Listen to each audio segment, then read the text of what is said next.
Ya, mengawali tahun 2026, pemerintah kembali menawarkan instrumen investasi surat berharga negara kepada masyarakat investor, yakni obligasi negara retail atau ORI 029. ORI 029 ditawarkan dalam dua seri, yakni seri ORI 029 T3 dengan tenor 3 tahun dan ORI 029 T6 dengan tenor 6 tahun, serta dengan tingkat kupon yang kompetitif. Kementerian Keuangan kembali menawarkan instrumen investasi berupa surat berharga negara (SBN Retail) kepada masyarakat investor di tanah air, yaitu obligasi negara retail atau ORI 029 yang ditawarkan dalam dua seri dengan tenor berbeda. ORI seri ORI 029 T3 dan ORI 029 T6 merupakan ORI ketujuh yang diterbitkan oleh pemerintah dengan dua pilihan jangka waktu, di mana penjualannya dilakukan secara online melalui ISBN. ORI 029 T3 memiliki tenor atau masa jatuh tempo selama 3 tahun, tepatnya 15 Februari 2029. Sedangkan ORI 029 T6 memiliki tenor 6 tahun hingga 15 Februari 2032. Adapun tingkat kupon yang diberikan kepada investor cukup kompetitif, yaitu 5,45% untuk ORI 029 T3 dan 5,80% untuk ORI 029 T6. Jenis kupon keduanya memiliki tingkat bunga tetap atau fixed rate dengan masa penawaran ORI 029 berlangsung mulai tanggal 26 Januari hingga 19 Februari 2026. Kemudian minimal pemesanan untuk kedua seri tersebut sebesar Rp1 juta. Sedangkan maksimal pemesanan ORI 029 T3 sebesar Rp5 miliar dan ORI 029 T6 Rp10 miliar. Dan bagi investor yang berminat untuk berinvestasi di ORI 029 dapat melakukan pemesanan melalui 28 mitra distribusi yang terdiri dari 18 bank umum, 6 perusahaan efek, dan 4 perusahaan teknologi finansial agen penjual efek reksadana. Dari Jakarta, Tim Liputan, IDEX Channel. Baik pemirsa, untuk membahas tema kita kali ini terkait dengan ORI 029 pilihan berharga untuk tumbuh dan berdaya, sudah hadir bersama saya melalui Zoom ini Pak Singgi Gunarsa. Beliau adalah analis keuangan negara, ahli media, Direktorat Surat Utang Negara Kementerian Keuangan. Langsung saja kita sapa ini. Halo Pak Singgi, apa kabar? Ya, halo. Ya, masih di mute sepertinya Pak Singgi.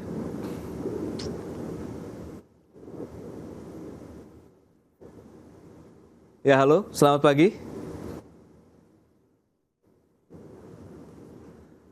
Baik, sepertinya kami tengah mengalami gangguan komunikasi dan kita akan coba sapa kembali. Halo Pak Singgi. Halo. Ya, selamat pagi Pak. Selamat pagi. Baik, terima kasih atas waktu yang disempatkan. Tadi sudah disampaikan pemerintah kembali menawarkan salah satu instrumen investasi SBN Retail, yakni ada ORI 029. Dan sebelum membahas lebih jauh bagaimana update mungkin capaian dari penerbitan SBN Retail di sepanjang tahun 2025 lalu nih Pak Singgi, kita akan review terlebih dahulu.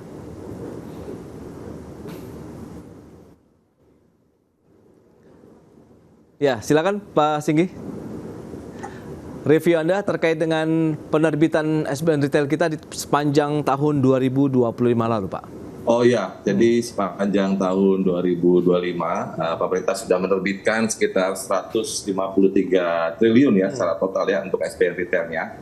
Nah, ini merupakan suatu milestone juga buat pemerintah, apalagi kita lihat partisipasi investor retailnya sebesar 262.000 gitu ya, dan ternyata memang dengan banyaknya teknologi dan juga edukasi yang cukup menyeluruh ya, baik itu di media sosial dan media-media lainnya, ini membuat SBN Retail ini semakin dikenal di kalangan rakyat Indonesia ya. Dan ini memang sepertinya seluruh generasi nih Mas Pras ya terkait dengan SBN Retail ini. Jadi lebih dikenal lagi dan jangkauannya juga lebih luas lagi ya, kita harapkan bersama. Baik, di tengah dinamika ekonomi global, lantas bagaimana kalau kita lihat upaya pemerintah nih ya untuk menjaga stabilitas fiskal kita, kemudian sejauh mana penerbitan SBN retail seperti ORI 029 ini bisa menjadi pilar utama dalam pembiayaan mandiri untuk pembangunan bangsa? Jadi APBN memang saat ini menjadi salah satu yang terpenting ya untuk menopang perekonomian Indonesia ya, apalagi Bapak Menteri Keuangan Pak Purbaya selalu menekankan pertumbuhan ya yang lebih fokus ke depan, dan ini mementingkan peranan APBN ke depannya. Tentu saja APBN kita karena posisinya masih defisit membutuhkan pembiayaan yang cukup besar gitu, dan memang dari penerbitan SBN retail ini selain instrumen-instrumen lain yang kita miliki, ini merupakan instrumen yang cukup potensial ke depannya ya,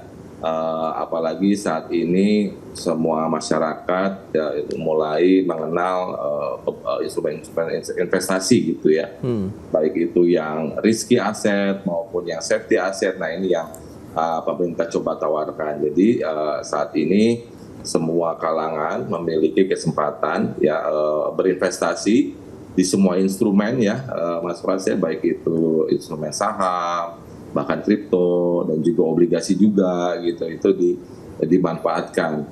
Dari sisi pemerintah sendiri sebenarnya dengan adanya potensi yang sangat besar dari investor retail ini akan mempermudah ya dan membuat APBN kita menjadi lebih mandiri ya ke depannya ya. Jadi kita tidak terlalu mengandalkan gitu ya pembiayaan APBN dari faktor-faktor di eksternal, dan tentu saja dari sisi pemerintah apabila nanti melakukan pembayaran baik itu pokoknya maupun kuponnya itu dinikmati oleh masyarakat domestik ya, dan ini juga akan tentu saja mendongkrak ekonomi ke depannya, seperti itu. Mas. Baik, Pak Singgina, yang menarik kita cermati masa penawaran dari ORI 029 ini cukup unik karena ada momen perayaan Imlek kemudian menjelang Ramadan begitu. Apakah ini bisa menjadi alternatif pilihan yang cukup menarik begitu untuk dicermati? Ada uang paukah nanti di sana atau bagaimana? Kita akan jeda dulu sebentar ya Pak Singgi, kita akan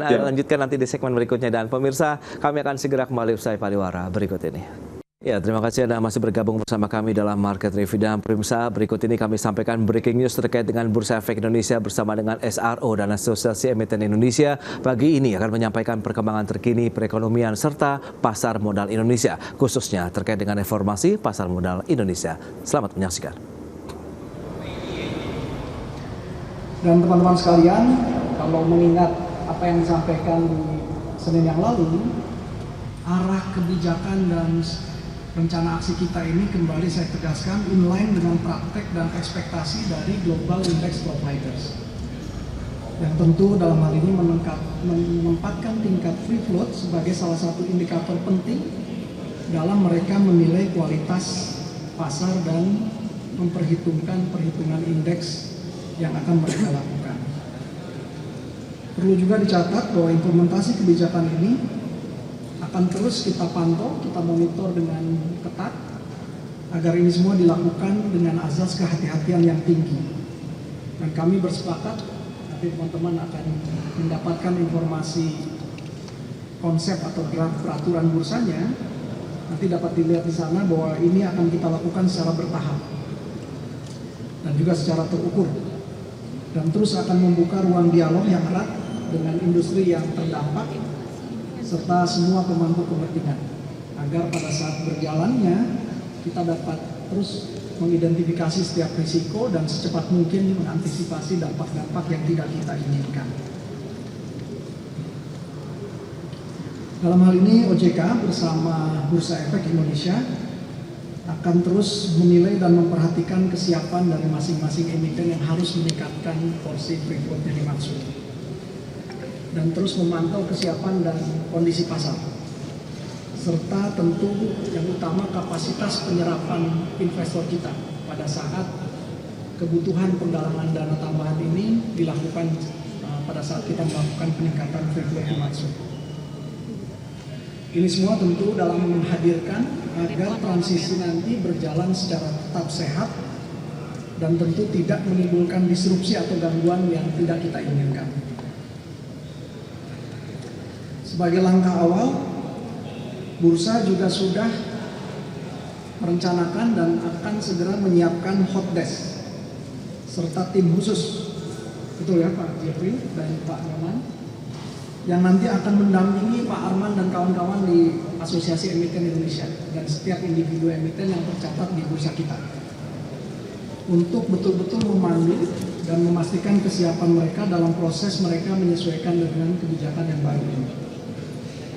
Di saat yang sama tadi kami juga sudah mendapatkan keinginan dan komitmen dari Pak Arman dan kawan-kawan di AEI yang akan terus secara intens juga melakukan koordinasi serta melaksanakan berbagai kegiatan bersama OJK dan Bursa dalam hal ini, guna menyelaraskan setiap pelaksanaan kegiatan dan agenda-agenda yang kita sepakati. Ke depan teman-teman sekalian, kami tentu meyakini bahwa free float yang lebih tinggi, lebih terbuka akan semakin meningkatkan minat investasi dari para investor, terutama tentu termasuk minat investasi dari investor asing, dan akan semakin memperbesar porsi kontrol publik yang diwakili oleh para investor publik, serta mendorong terbentuknya ke depan perusahaan-perusahaan tercatat baru di Indonesia yang semakin memenuhi standar internasional dari kelembagaan, kegiatan usaha, dan terutama praktek tata kelola yang dilakukan. Demikian saya kira, terima kasih atas dukungan perhatian rekan-rekan media, dan selanjutnya mungkin kami persilahkan Pak Arman untuk menyampaikan perspektif dari teman-teman di Asosiasi Emiten Indonesia. Saya persilahkan Pak Arman. Terima kasih Pak Hasan. Assalamualaikum warahmatullahi wabarakatuh. Om Swastiastu, Namo Buddhaya, salam kebajikan.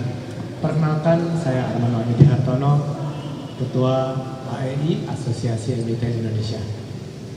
Pagi ini kami telah bertemu dengan seluruh tim dari Pak Hasan dan Pak Jeffrey. Terima kasih untuk pengaturan meetingnya dengan Pak Nyoman juga, untuk berdiskusi, saling mendengarkan masukan, dan secara prinsip terima kasih Pak, kita dari Asosiasi Emiten Indonesia mendukung penuh arahan-arahan dari peraturan, dan terima kasih juga untuk segala masukan kami juga sudah didengarkan. Dari Asosiasi Emiten Indonesia memiliki misi untuk bersama-sama bekerjasama dengan SRO, dengan pasar, dengan para emiten untuk bisa membangun pasar modal Indonesia yang kelas dunia, standar internasional. Dan tentu akan satu jalan seiring dengan SRO, dengan bursa, dengan OJK, tentu harus sejalan. Untuk membuat jumlah saham yang floating menjadi lebih besar, tentu arah yang baik. Kita akan dukung ke arah 15%, dan masukan kami juga sudah didengar, di mana ketika meningkatkan floating ini sangat bergantung dengan kemampuan pasar menyerapnya bagaimana, dengan kecocokan emiten dan investornya. Jadi tentu harus dilakukan dengan hati-hati bersama-sama. Kita akan selalu butuh bekerja sama dalam hal ini. Untuk membuat transparansi aturan-aturan yang membangun sehingga pasar modal Indonesia lebih transparan bagi para investor, bagi pemangku kepentingan publik, tentu juga arahan yang sangat baik. Tentu semua aturan-aturan yang membangun sehingga pasar modal Indonesia lebih transparan, governance lebih baik, manajemen di emiten juga lebih baik, tentu akan kita dukung semuanya. Terima kasih sekali lagi untuk kerjasamanya yang luar biasa. Kita sama-sama membangun pasar modal Indonesia kelas dunia. Baik, terima kasih banyak Pak Arman yang mewakili AEI sebagai ketua.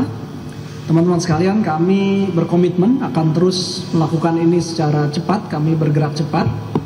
Dan pada hari ini, Bursa Efek Indonesia akan menyampaikan kepada publik konsep atau draft perubahan peraturan pencatatan yang di dalamnya memuat agenda untuk peningkatan porsi free float ini. Dan silakan teman-teman sekalian, publik dan terutama stakeholders yang terkait dengan perubahan pencatatan efek di Bursa Efek Indonesia ini untuk menyimak dan memberikan masukan sebagai bagian dari meaningful participation yang kita tunggu selama 10 hari kerja ke depan. Tahapan berikutnya setelah itu kami di OJK akan menunggu penyampaian permohonan persetujuan perubahan peraturan dimaksud, dan tentu kami di OJK sama berkomitmen bergerak cepat akan melakukan review dan menyampaikan saran dan arahan revisi sebelum nanti segera akan kita lakukan pemberlakuan peraturan dimaksud. Di dalamnya sekali lagi akan memuat pentahapan yang pada dasarnya mempertimbangkan aspek kehati-hatian dan kesiapan pasar dalam melakukan agenda besar ini. Kemudian pada kesempatan ini juga saya mengingatkan target penyampaian atau penerbitan peraturan itu adalah Maret 2026 ini. Tapi mohon doa dukungan, mudah-mudahan kami bisa melakukan atau menerbitkan peraturan itu bahkan lebih cepat dari apa yang kita rencanakan. Mungkin itu dari kami, Pak Jeffrey, Pak Nyoman, ada tambahan? Cukup ya. Baik, demikian teman-teman sekalian, sekali lagi terima kasih, tetap semangat. Assalamualaikum warahmatullahi wabarakatuh. Waalaikumsalam. Terima kasih. Semoga lengkap.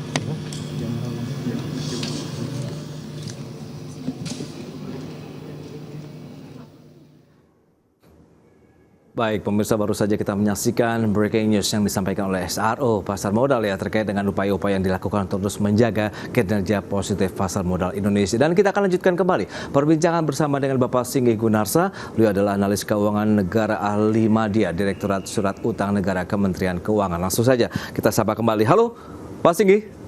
Halo. Baik Pak, terima kasih Pak masih bersama kami, dan tadi kita sempat tertunda kalau kita bicara mengenai penerbitan ORI 029 begitu, di mana tadi ada tenor yang 3 tahun, 6 tahun, dan yang menarik juga dicermati momentumnya nih untuk penawarannya, ada Imlek di sana, kemudian juga ada menjelang Ramadan. Nah, apa yang bisa kita cermatin begitu? Apakah bisa menjadi pilihan investasi yang menarik juga nih untuk investor?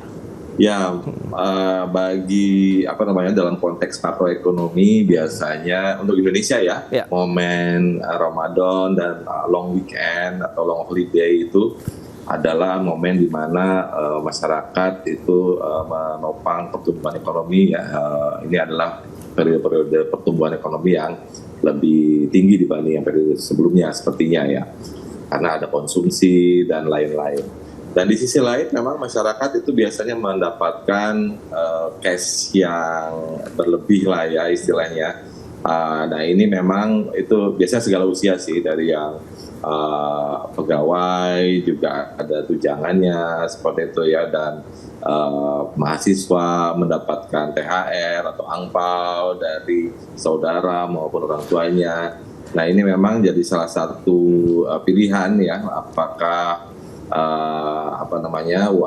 cash yang berlebih itu akan di spending semuanya atau sebagian bisa dialokasikan ke investasi gitu ya. Nah ini merupakan kesempatan yang bagus ya buat teman-teman yang memperoleh cuan lebih gitu di periode ini, mendapatkan future cuan gitu ya dari kupon yang akan ditawarkan ORI ke depannya gitu. Apalagi itu kan setiap tanggal 15 ya kita akan bayar kupon-kuponnya ini. Nah ini akan menjadi cash flow yang lebih baik sih ke depannya ya. Jadi bisa berpikir jangka panjang. Jadi kalau kami lihat ini momentum yang cukup baik ya ke depannya, dan kita sih berusaha secara masif edukasi ya untuk masyarakat di Indonesia untuk lebih lagi ya, untuk meningkatkan mindset investmentnya ya daripada mindset savingnya gitu, agar memperoleh return yang lebih sesuai gitu ya untuk perencanaan masa depan. Seperti itu Mas Ras. Baik, nah kalau kita bicara mengenai struktur ORI 029 sendiri seperti apa nih Pak Singgih? Apakah sama atau berbeda dengan sebelumnya? Ini yang kalau untuk ORI ini memang tidak berubah ya, artinya setiap instrumen SBN retail ini kita sudah plotkan gitu ya, baik itu yang saving bonds, yang ori maupun SR, seluruh retail, itu sama ya. Jadi kita berharap sih masyarakat juga tidak terlalu bingung atas struktur dari instrumennya, karena ini adalah kuponnya tetap gitu ya. Jadi kalau misalnya ORI 029 T3 gitu ya, T3 kan sekarang itu berartinya dengan kupon 5,45 gitu ya. Untuk yang T3 ini akan tetap diterima selama 3 tahun segitu, tidak berubah ya. Sementara yang investor yang ingin mencari kupon yang lebih besar, nah ini bisa membeli yang T6 ya di 5,80 seperti itu. Jadi selama 6 tahun sama, Mas Pras, seperti itu. Baik, dan kita tahu proses pemesan dari ORI 029 ini adalah sudah full digital begitu. Sejauh mana nih Kementerian Keuangan juga menjamin keamanan digitalnya sistem ini, juga kita bahas lebih lanjut nanti di segmen berikutnya pasti. Kita akan jeda kembali sebentar ya Pak ya. Dan pemirsa tetaplah bersama kami.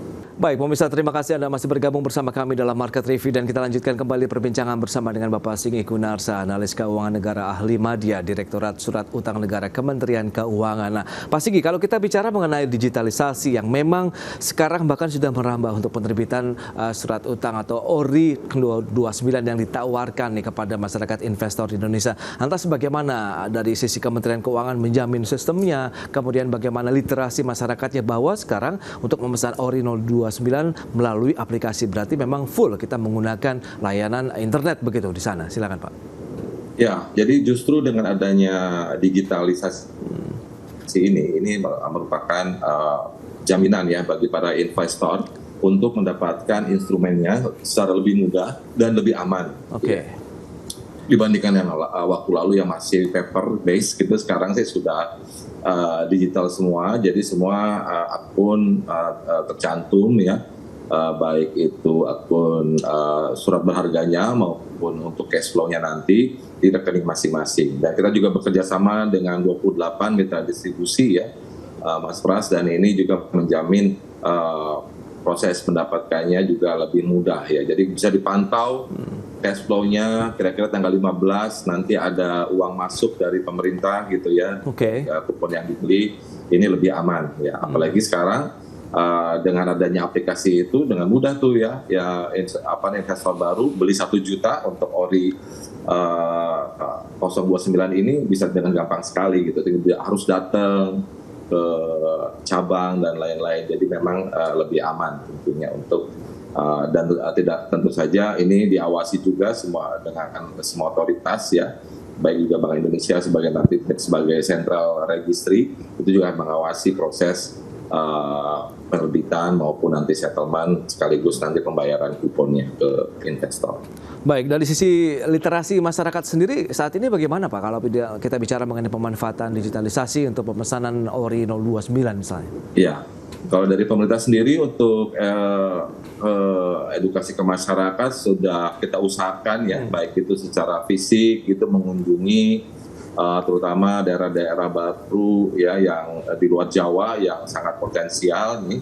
Dan tentu saja kita lihat juga bagaimana masyarakatnya harus sadar bahwa untuk berinvestasi ini harus ada komponennya gitu, minimal 2L ya, legal dan logis. Jadi itu yang dipentingkan karena sekarang instrumen investasi kan macam-macam ya, dari saham, kripto gitu, dan ini harus ada legal dan logisnya. Apakah memberi return yang cukup logis gitu ya, karena kan kalau instrumen pasti ada itu ya, risk and return-nya harus jelas ya. Biasanya kalau return-nya terlalu tinggi itu risikonya akan sangat besar. Nah, sebenarnya ORI ini berada di antara tengah-tengah ini antara risk dan return. Bahkan risknya juga cenderung lebih aman ya, karena dijamin oleh pemerintah dan undang-undang.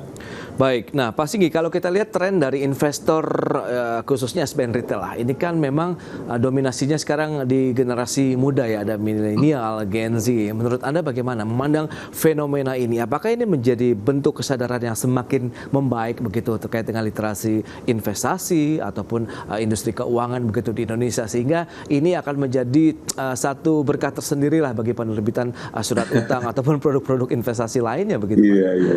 Kita mengalami ya di beberapa hari terakhir banyak sekali volatilitas gitu ya di pasar equity dan juga di kripto. Bahkan emas dan silver pun terpapar volatilitas yang sangat besar. Namun kalau SBN itu relatifly lebih stabil ya Mas Pras, kalau kita lihat. Bahkan pemerintah waktu lelang kemarin pun incoming bids-nya masih cukup besar gitu. Despite what happening in equity market. Nah ini dari Gen Z juga sepertinya akan memahami bahwa ada nih di sisi lainnya ada investor yang investasi yang lebih aman gitu ya. Return-nya juga cukup menarik dan ini menjadi hal yang membanggakan bagi pemerintah ya, bahwa semua sekarang bisa mengakses gitu ya untuk membeli SBN retail ini di aplikasi dan semua lebih mudah ya, dan terutama untuk anak-anak muda nih ya yang sekarang juga sudah mulai paham berinvestasi ya, tidak hanya melalui punya uang untuk bergaul dan nongkrong-nongkrong, tapi sudah banyak yang sadar ya. Walaupun banyak juga yang kejeblos di investasi-investasi yang berisiko tinggi gitu. Nah di sisi lain kita promote nih ORI ini dan SBN retail lainnya ini benar-benar dijamin oleh undang-undang seperti itu. Jadi negara menawarkan investasi yang lebih safe dan cash flow-nya juga terjamin seperti itu. Baik, nah setelah ORI 029 ini Pak Singgi, apakah nanti juga pemerintah akan secara konsisten juga menerbitkan instrumen investasi seperti ini atau ada jenis lain, atau bagaimana Anda melihat di sepanjang tahun 2026 ini dan kansnya juga seperti apa nih Pak Singgi? Ya, semua instrumen kita kembali tawarkan ya, karena biasanya pemerintah kalau mengeluarkan satu instrumen itu tidak akan bersifat one off, Mas Pras ya, Bapak Ibu sekalian, karena kita harus selalu hadir gitu di masyarakat. Begitu juga dengan SBN retail, jadi Q1 ini rencananya kita ada ORI 29 dan juga nanti ada SR ya kalau ingin mendapatkan instrumen yang syariah. Q2 nanti juga ada SR dan ST ya. Dan untuk Q3 ada ORI lagi, nanti ORI 30, ada SR 25, SWR ya yang wakaf paling sukuk. Dan Q4 yang terakhir nanti kita tutup dengan seri SBR 015 dan SC 017. Jadi setiap kuartal itu ada ya, jadi pemerintah secara rutin menawarkan ya, jadi misalnya Miss yang ORI 29 bisa tunggu instrumen yang lainnya yang ditawarkan. Baik, tinggal menunggu saja setiap kuartalan itu akan ada instrumen baru ya. Selalu ada.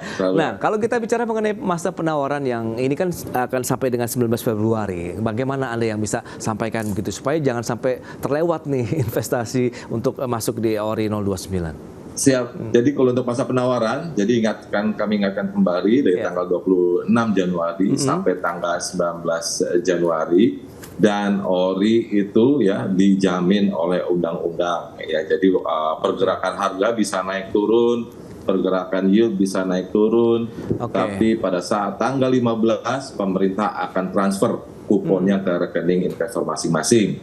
Tidak perlu nunggu dividen dan lain-lain, rutin tanggal 15 aman ya. Jadi tentu saja monggo para investor bisa registrasi di MIDIS yang tadi ada 28 tadi ya, untuk mendapatkan SID dan tentu saja bisa membeli ORI-nya, silakan ya, kami tunggu partisipasinya di ORI 029. Baik, itu dia terkait dengan ORI 029 ya. Jadi jangan ditunda-tunda lagi nih buat pemirsa, apabila memang ingin berinvestasi di ORI 029 ini, segera saja langsung melalui mitra distribusi. Semuanya mudah karena sudah online ya, di mana saja kapan saja bisa begitu ya Pak Singgi ya. Baik, Pak Singgi, terima kasih banyak ini atas informasi, update dan juga insight yang sudah diberikan kepada pemirsa IDX Channel terkait dengan penerbitan dari ORI 029. Selamat melanjutkan aktivitas Anda kembali. Salam sehat, sampai berjumpa kembali Pak Singgi. Terima kasih. Terima kasih Mas Pras dan Bagus. Ya, pemirsa, Badan Pusat Statistik mencatat Amerika Serikat menjadi negara penyumbang surplus terbesar neraca perdagangan Indonesia di sepanjang periode Januari hingga Desember. Tercatat nilai perdagangan Amerika di sepanjang tahun lalu mencapai 18,11 miliar dolar Amerika Serikat. Amerika Serikat tercatat menjadi salah satu negara penyumbang neraca perdagangan terbesar, baik perdagangan migas dan non-migas. Deputi Bidang Statistik Distribusi dan Jasa BPS Ateng Hartono mengungkapkan surplus neraca perdagangan Indonesia dengan Amerika Serikat secara total, baik migas maupun non-migas mencapai 18,11 miliar dolar Amerika Serikat sepanjang periode Januari hingga Desember 2025. Capaian perdagangan tersebut menempatkan Amerika Serikat sebagai mitra dagang dengan kontribusi surplus terbesar bagi Indonesia. Neraca perdagangan kelompok non-migas peran Amerika Serikat lebih dominan. Neraca perdagangan kelompok non-migas peran Amerika Serikat lebih dominan. Tercatat surplus perdagangan non-migas Indonesia dengan Amerika Serikat mencapai 21,12 miliar dolar Amerika Serikat selama 2025.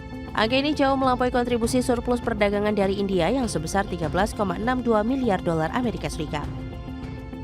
Untuk neraca perdagangan total, migas dan non-migas, ada 3 negara penyumbang surplus terbesar, yaitu Amerika Serikat sebesar 18,11 miliar US dollar. Amerika Serikat surplus didorong oleh mesin dan perlengkapan elektronik serta bagiannya atau HS85.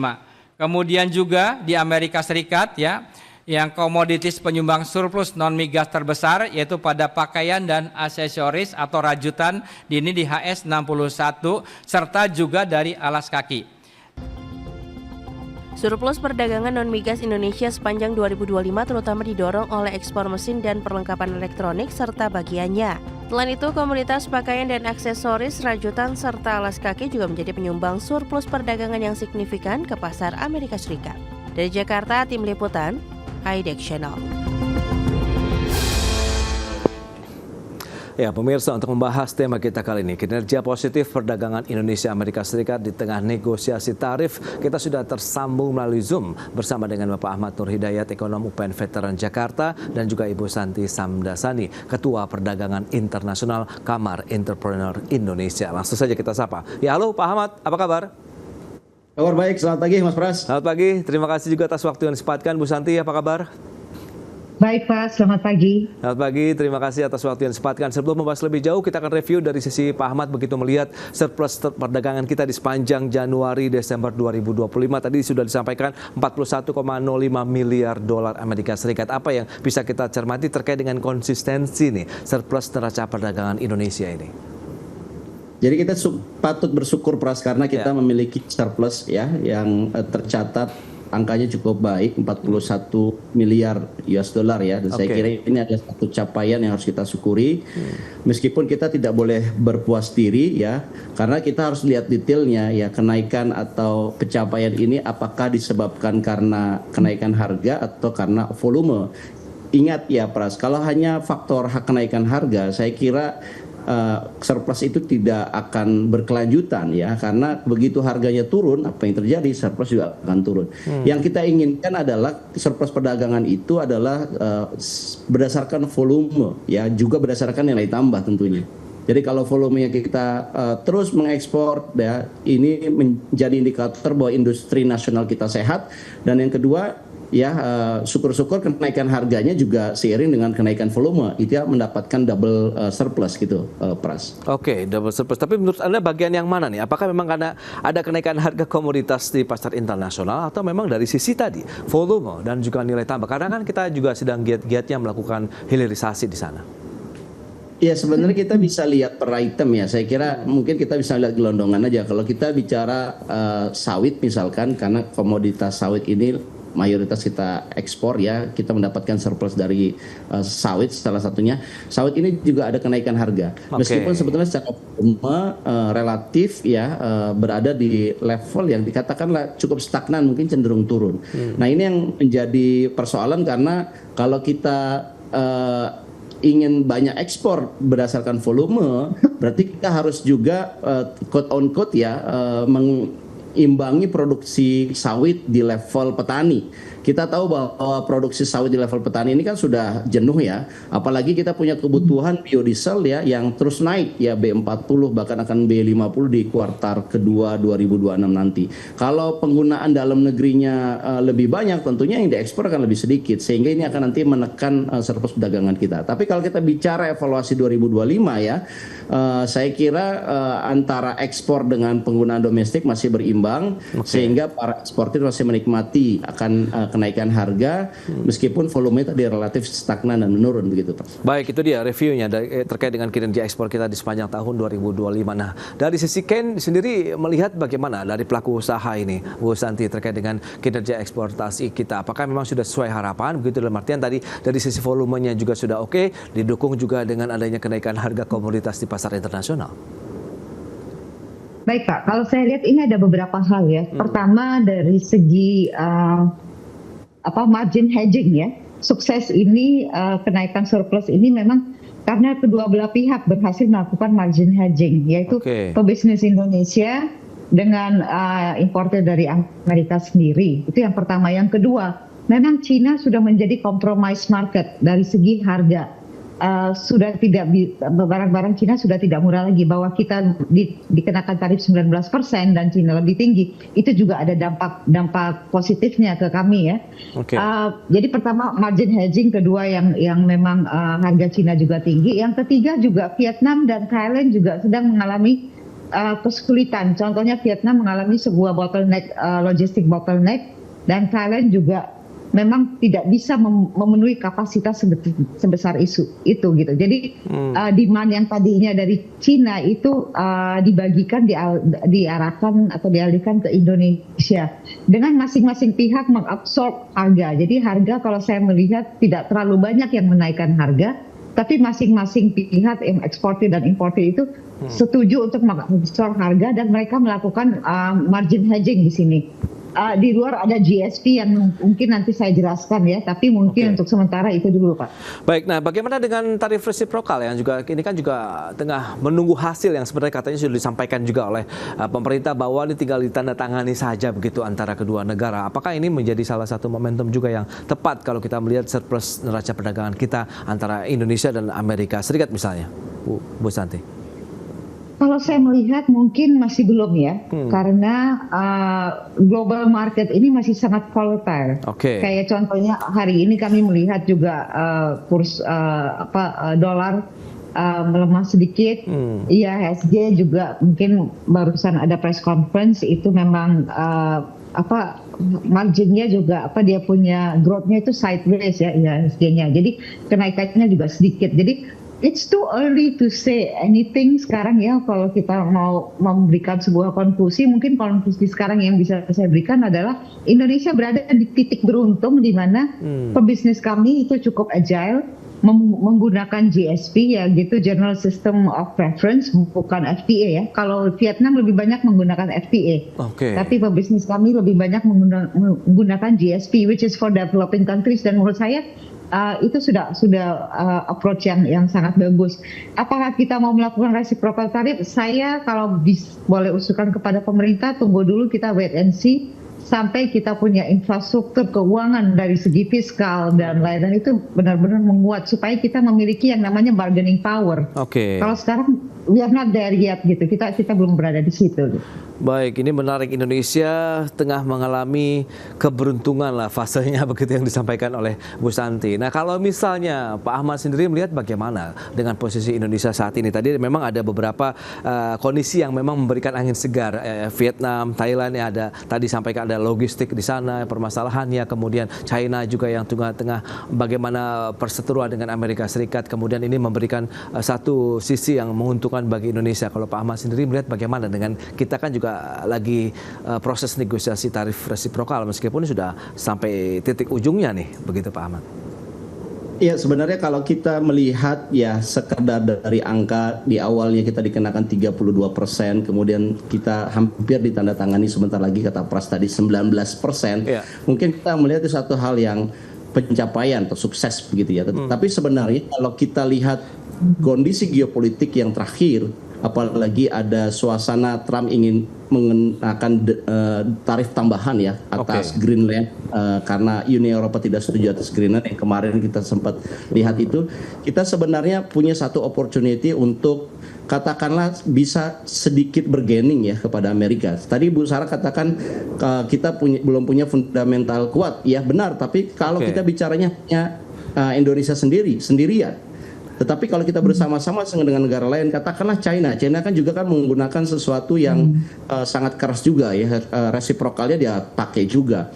Kemudian China melakukan koordinasi dengan Kanada, apalagi terakhir kedatangan Perdana Menteri Inggris, dan ini satu front baru sebetulnya kalau Indonesia cermat secara geopolitik ya, kita bisa berdiplomasi bersama negara-negara besar lainnya, setidaknya bersama negara Uni Eropa ditambah kekuatan BRICS ya, untuk mengimbangi Amerika. Karena apa yang dikenakan apabila 19% itu kita terima dan kita anggap itu sebagai satu capaian, menurut saya kita agak misleading. Karena akan ada kenaikan 19% tuh pasar kita, terutama TPT ya, termasuk juga non-migas, furniture, yang akhirnya harganya lebih tinggi di Amerika dan kita akan kalah bersaing dengan negara-negara lain. Sehingga kita perlu memikirkan untuk melakukan satu apa yang kita sebut sebagai smart diplomasi. Ya setidaknya tidak hanya engge-engge, terima-terima, tetapi kita mulai melakukan satu kompromi bersama dengan negara lain untuk menekan pemerintahan Trump soal tarif ini. Oke, itu dia berarti menjalin kerjasama dengan negara lain. Tapi seperti yang sudah disampaikan oleh Bu Santi tadi, ada GSP yang mereka terapkan, kemudian juga ada margin hedging yang membuat salah satu keuntungan lah saat ini begitu yang sudah dilakukan antara pebisnis Indonesia dan juga Amerika Serikat. Kita akan bahas lebih lanjut lagi strateginya seperti apa dengan tarif resiprokal yang mungkin kita tahu juga ini sesaat lagi ataupun sebentar lagi juga akan ada titik temu begitu sudah ditandatangani kedua negara. Di segmen berikutnya Pak Ahmad dan Bu Santi kita akan jeda dulu sebentar ya, dan pemirsa tetaplah bersama kami.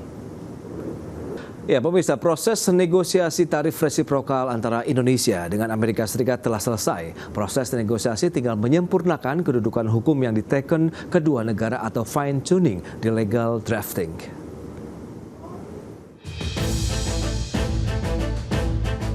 Menteri Koordinator Bidang Perekonomian Erlangga Hartarto mengungkapkan proses negosiasi tarif dagang atau resiprokal antara Indonesia dengan Amerika Serikat telah selesai dilaksanakan. Proses negosiasi tarif tinggal menyempurnakan kedudukan hukum yang diteken kedua negara atau fine tuning di legal drafting. Erlangga menegaskan fine tuning legal drafting akan disepakati kedua pihak. Tahapan selanjutnya akan ada non-disclosure agreement, di mana sebelumnya once di-disclose sesudah ditandatangani secara bersama. Kalau dengan negosiasi dengan Amerika, seluruh pembicaraan sebetulnya sudah selesai. Tinggal fine tuning di legal drafting. Dan berikutnya tinggal menunggu jadwal yang akan ditentukan, jadwal bersama antara Bapak Presiden dan Presiden Trump. Dapat berapa? Dapatnya belum, nanti belum, karena kita masih ada non-disclosure agreement, baru di-disclose sesudah ditandatangani.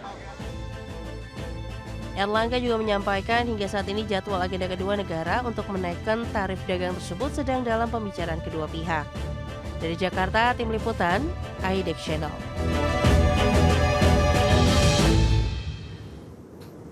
Baik pemirsa, kita lanjutkan kembali perbincangan ini bersama dengan Bapak Ahmad Nur Hidayat, Ekonom UPN Veteran Jakarta, dan juga Ibu Santi Samdasani, Ketua Perdagangan Internasional Kamar Entrepreneur Indonesia. Baik, menyikapi dengan strategi tadi yang sudah disampaikan juga nih Pak Ahmad, lantas bagaimana dari sisi pelaku usaha melihat tahun 2026 dengan tantangan tadi, memang di geopolitik, geoekonomi di luar negeri pun sebenarnya tidak jauh berbeda nih dengan tahun 2025 lalu, meskipun tadi ada GSP yang diterapkan oleh pelaku usaha, kemudian ada margin hedging yang sudah dilakukan, Pak Ahmad. Ya, buat dunia usaha tahun 2026 ini sebenarnya mereka agak-agak khawatir tanda kutip ya, Pras. Kenapa? Karena fenomena di awal tahun untuk konteks Indonesia kita melihat gonjang-ganjing harga saham. Kemudian gonjang-ganjing nilai tukar rupiah. Yang apalagi ada pernyataan dari Morgan Stanley Capital International bahwa Indonesia harus memperbaiki transparansi sahamnya, apalagi ada tuduhan ada praktek saham goreng-menggoreng. Tentunya ini akan memukul level confidence ya para pengusaha kita. Meskipun ya dalam waktu terakhir ini sudah rebound, sudah kembali mencapai di angka 8.000 ya. Saya kira ini sesuatu yang positif, tapi kalau ini tidak di-maintain dengan baik, saya kira kita akan punya problem ya, di mana IHSG pasar saham yang tidak confidence akan melahirkan ketidakkonfidensan juga di kalangan para pengusaha kita. Yang kedua, saya kira para pengusaha juga sedang menghitung bagaimana dampak geopolitik, karena geopolitik ini sekarang di tahun 2026 ini, Pras, ini akan menjadi sesuatu yang dominan. Kenapa? Karena tadi ancaman, misalkan Iran mengancam kepada Amerika, kalau seandainya Amerika menyerang Iran, ini akan ada perang regional yang skalanya regional. Anda bisa bayangkan di Middle East, kalau regional itu kan berarti meliputi Timur Tengah, kemudian negara. Dan saya kira ini akan sangat-sangat menentukan bagaimana rencana para pengusaha nasional kita ke depan begitu. Baik, itu dia. Berarti memang konflik geopolitik yang masih menjadi concern juga di tahun 2026. Nah, Ken sendiri bagaimana Bu Santi menyikapi kondisi saat ini begitu? Meskipun surplus neraca perdagangan ini kan terus berlanjut dari tahun ke tahun begitu, dan Anda melihat tahun 2026 ini tantangannya akan lebih extraordinary kah atau bagaimana begitu? Atau karena dengan mitigasi yang sudah kita ambil pelajaran dari tahun 2025 lalu, tahun 2026 ya mungkin pelaku usaha sudah lebih siap begitu? Kalau begini Pak, ada beberapa skenario di sini. Betul 2026 ini akan menjadi tahun yang tantangannya lebih berat ya.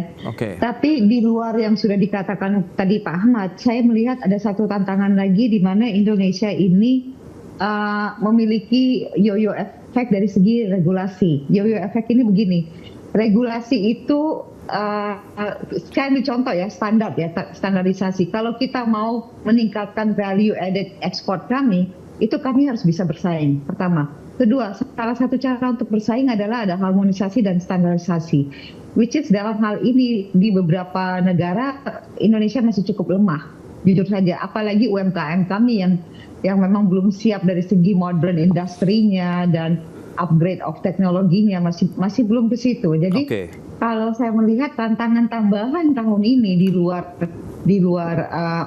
global ekonomi, geopolitik, ekonomi domestik sendiri. Satu lagi tantangannya itu adalah standarisasi dan quality management, dan satu lagi adalah yo-yo regulasi, yaitu apakah regulasi ini mendukung pebisnis? Karena sampai sekarang pebisnis masih bolak-balik memohon pemerintah tolong mendukung kami. Contohnya untuk investor saja masuk ke Indonesia ini, regulasi permitnya, perizinannya ini masih aja tetap menjadi sebuah masalah yang besar. Jadi masalah yang dari 10 tahun yang lalu aja belum kita selesaikan ya.